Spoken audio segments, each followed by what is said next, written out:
So great to see you. I'm so excited to learn about my brain. So excited to meet you in person. Thank you so much for doing this. I'm so excited to actually spend this time with you together in person and show you our work. Plus, I want to know more about your new book. When's the release date? September 20th. Wow. Congratulations. Thank you.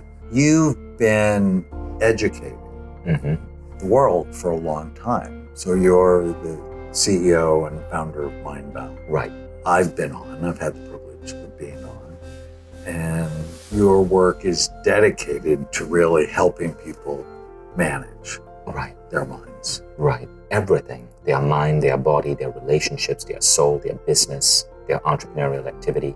And when you came on MindValley, what blew me away was your podcast, the interviews we did was so rich in advice, in life-transforming advice. I remember the statistics you shared with me on the research you had done on how every extra layer of fat around your belly can influence cognition.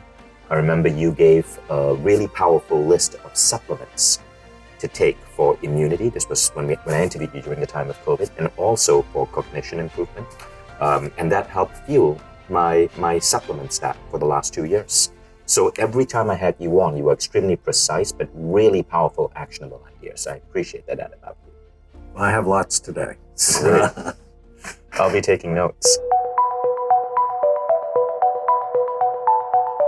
So as I was reading your history, so I looked at your scans, I saw your history, we'll look at your testing together. Yeah. So I have a good sense, but I want to hear from you. Yeah. Your goal. My goal, I want to understand my brain. I want to understand what I can do to improve cognition, especially since I'm now turning 47. How I can keep my mind sharp, alert, focused, creative on a day-to-day basis, and what I should do and what I shouldn't do. Okay. So from a mental health standpoint, there's nothing you're really concerned about. Yeah, not from a mental health standpoint. You've been teaching meditation for 20 years. Yes. And overall, physically, you're healthy. Right. Manage for companies, so that could be stressful. Yes, but I've reached a stage in my life where I just really don't experience stress as much anymore. And I did that through hypnotherapy, through meditation, also through the way I've organized my work. I have a surprising amount of free time. Which means you've probably built a good team. Yes. Right. Right. Being the CEO of Damon Clinics and Brain MD, I'm like, if I have a good team, I'm not stressed. If I need to work on my team, I'm more stressed. You have about 5 glasses of wine a week? Yeah. Last night was bad though. I went out on a date with someone whose family owned a winery. And so that was a lot of wine. I think that was my entire week's supply of wine just last night. I got a little bit irresponsible, but normally it's about 5 glasses. How's your sleep? Sleep is really good since I gave up caffeine. So I used to take 4 cups of coffee. And then in May, I was at the Health Optimization Summit in London. And I listened to this incredible speech by Jack Aloka, a neuroscientist, on the adverse effects of caffeine. And I immediately cut down. So now I went from 4 cups a day to maybe 1 cup or less a day. And sometimes I go without caffeine at all. I do take decaf. And since cutting out caffeine, sleep has been amazing.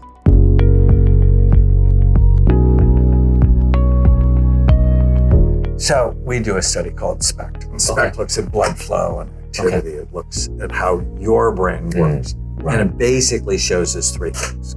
Good activity, too little, or too much. Right. And then my job is to balance. Yeah. If it's low, I want to find a way to stimulate it. If it's high, I want to find a way to calm it. This is an example of a healthy brain.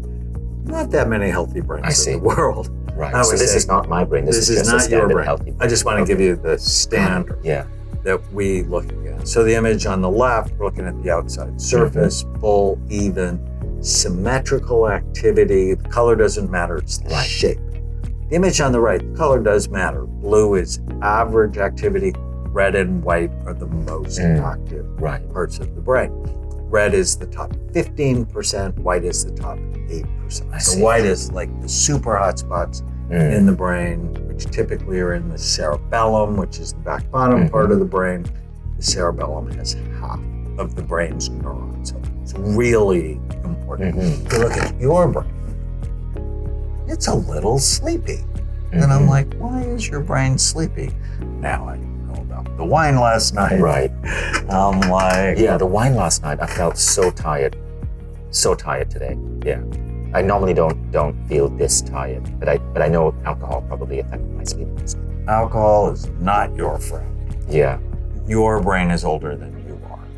Yeah. So our goal is to get this much healthier. Do you snore? No, I don't. How long has it been since you've slept with someone? Regularly. Maybe about 3 weeks. And they don't complain that you snore or stop breathing at night? I don't snore. Because see this decrease in the back, the top back part of your brain? That's in your parietal lobes. And we want to reverse this. I see. You don't want that. What does that mean? It means that area of your brain is not getting enough blood flow. Oh, I see. And it's one of the first areas that can die if you start losing your memory. Right. And so we want to change that. I see. And how do we change that? 3 things. We care a lot. Right. I would call it brain envy. You avoid anything that's hurting it and do things that right. And so got rid of the caffeine. I think that's awesome. I've killed the alcohol along with it. Because alcohol. Yeah. I mean, this probably looks worse than if you wouldn't have drank as much last night. Right. I mean, it's very consistent over time. I mean, I've scanned people 11 years apart, and it's sort of the same brain. Yeah. Depending on what they do. Right. You don't think last night would have affected this so much? I think probably a little bit. A little bit. Right. Now, if you do everything I say, this is how much better it can get. It can get really good. Yeah. Like sort of flat out normal. But you're at this age where you're almost 47. Right. Aging accelerates from there. Right. Right as you cross 50, and then your hormones begin to drop. It's like I'm 68 and I'm like dead serious. Right? Because aging's coming for all of us. I'm just not going without a fight. Yeah. This is the primary finding is you have a sleepy brain. Let's wake it up. How much do you exercise? A lot. Yeah. Tell me what you do. 2-3 times a week. I go to the gym, high intensity interval training. But it's just that. So here are the really active parts of your brain. And you only have one. And this is an area called the posterior, just means toward the back. Right. Singular gyrus. And this is an area that goes along with intelligence. And it's busy. People tend to be brighter. There was a study at UCLA. And it's the first area that dies in Alzheimer's disease. Have you ever been in a hyperbaric chamber? No, I haven't. So I would see if you can do that. Okay. I don't know if you know the company OxyHealth. They sell portable chambers. Yeah. But if I was you, I'm like going, okay, how can I increase blood flow to my brain? Right. Supplements you can do. You're already doing exercise. Like eliminate anything that potentially decreasing blood flow. I'm not sure mushrooms are being helpful. And do you know Joe Polish? Yeah, I do. Very well. So I love Joe, and I have 5 of his scans. And better after he did the supplements in hyperbaric. 5 years of living, loving his brain, normal. And then he did Ibogaine for an addiction documentary. Ibogaine's one of the plant medicines. Crashed his brain. Ibogaine crashed his brain? Crashed. Wow. His brain. I'm like, I have no dog in the fight. I'm just So good for your brain is there or any bad evidence for it? that psilocybin, because I don't do a heavy dose, is there any evidence that psilocybin may be hurting the brain? We don't know. We don't Because it's know. not been legal Got it. to study. Yeah. But a lot of people who I see that do a lot have sleepy brains. Right. And I don't want you to have a sleepy Yeah. brain. I want you to be sharp when you're 67, Right. when you're 97, right? And every day you're making your brain better, you're making it worse. And so that's the question to ask yourself every day. Is this good for my brain or bad? Right. I think that'll help you so Yeah. much. I think you're already wildly successful. How much more successful could you Yeah. be if you had full access? Yeah. You don't have full. Right. Right. All right, I'll make notes. Tell me about your book. So the 6-phase meditation method, it's something I put together for people who really can't stand meditation.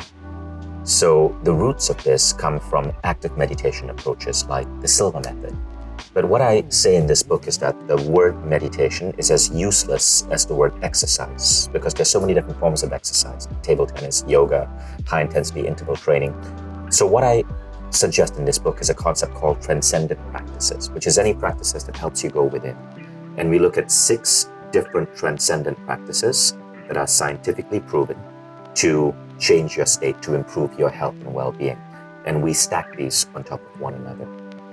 The first one is compassion. So it's basically rooted in a Zen Buddhist, Zen Roshi, loving kindness meditation with a little bit of ideas from the HeartMath Institute. And the first chapter is on compassion and a simple 2-minute exercise to expand your kindness. So you move into the world feeling less threat, but also being a kinder, gentler person. Phase 2 on top of that, you stack on gratitude. So gratitude, of course, like studies show, it has one of the highest correlations with overall well-being. So that we give a very unique, specific 3x3 gratitude protocol that you do. It takes about 2 to 3 minutes. Then on top of that, we stack forgiveness. Forgiveness, again, so many benefits. Clearing self-doubt, clearing depression, healing anxiety, changing your relationship with the people around you. So those first 3 practices are all about your emotional states in the current. But then we go on to your vision for the future, because we suggest that, I suggest that a life isn't just about being blissful right now, especially if you're an entrepreneur, you're constantly dreaming, creating, disrupting. So phase 1, 2, 3 are about emotional balance today. Phase 4, 5, 6 is about crafting a future for yourself, your family, and the world. So phase 4 is looking at your life 3 years ahead, picking one particular vision that you want to focus on, and then applying creative visualization. This is a lot of this is based on the work of Jose Silva, who founded Silva Mind Control. Phase 5 is a concept called commanding your day, which is creating step by step an intention of how you want your day to unfold.